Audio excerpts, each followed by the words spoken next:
Alright, so I just kind of made it so I could get my steering wheel off of my Crown Victoria without a steering wheel puller, and I thought that I would share it with everybody since so you don't have to go buy a steering wheel puller. So here's what I did. Look, I just basically got a jack and I strapped it onto the steering wheel like this, and then this guy right here, and then like there's a I just took like a bolt like a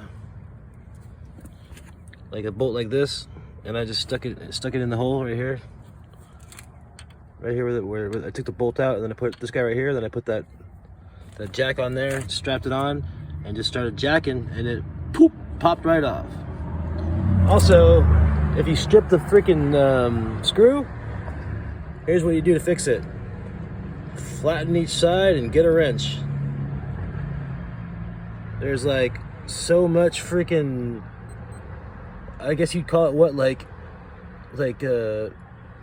welding dander all over my car now from freaking grinding that shit all freaking, look, see all that shit? It's gonna be lovely to clean up, but hopefully that's could help somebody. You're welcome. Auf Wiedersehen.